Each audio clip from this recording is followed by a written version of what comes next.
আন্দোলনের সহযোগী হওয়ার জন্য দাঁড়িয়ে, এবং আমি শুরু থেকেই আমি কথা বলে আসতে চাই তাদের কথা বলে।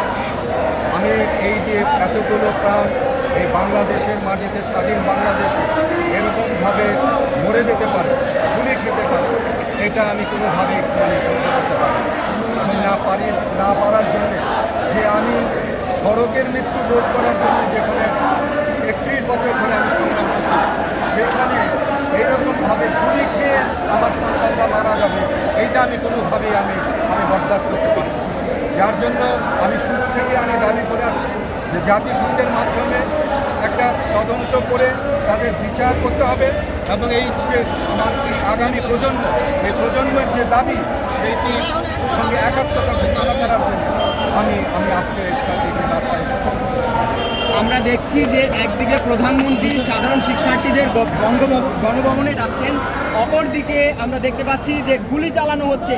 এই দ্বিচারিতা কেন? এই দ্বিচারিতার জন্যই কিন্তু এই আগামী প্রজন্ম বিশ্বাস করছে না, দেশের মানুষও কিন্তু তাদেরকে বিশ্বাস করছে না, যার জন্য তারা তাদের দাবি কিন্তু পরিবর্তন করেছে, এবং সেই দাবি অবশ্যই আমরা মনে করি যে সেই দাবিটিও যৌক্তিক দাবি, এবং সেই যৌক্তিক দাবির সঙ্গে আমরা একাত্মতা ঘোষণা করি। ওনাদের যে এক দফা দাবি, অবশ্যই আমি ওরা যখন যে দাবিগুলো দিচ্ছে সেইগুলোকে আমি যৌক্তিক দাবি মনে করি।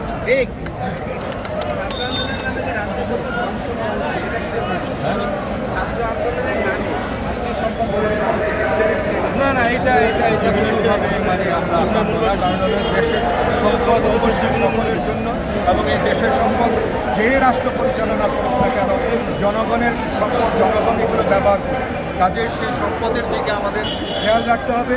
সম্পদ যেন কোনোভাবে নষ্ট না হয়, যা হয়ে গেছে কাউকে সকলের প্রতি আমার অনুরোধ, দেশের কোনো সম্পদ যেন নষ্ট না হয়।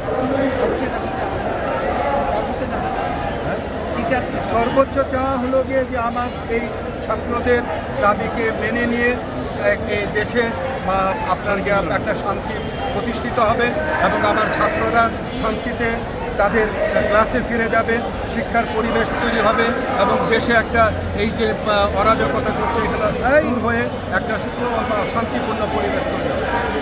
বাংলাদেশে আমরা দেখেছি যে বিভিন্ন সময় যখনই আন্দোলন গড়ে ওঠে তখনই দেখছি আমরা জামাত শিবির নামক একটা ট্যাগ ব্যবহার হয়। এটা আসলে কেন হয়? এটা সবসময় হয়ে আসছে, এটা এক ধরনের মানে অপকৌশল।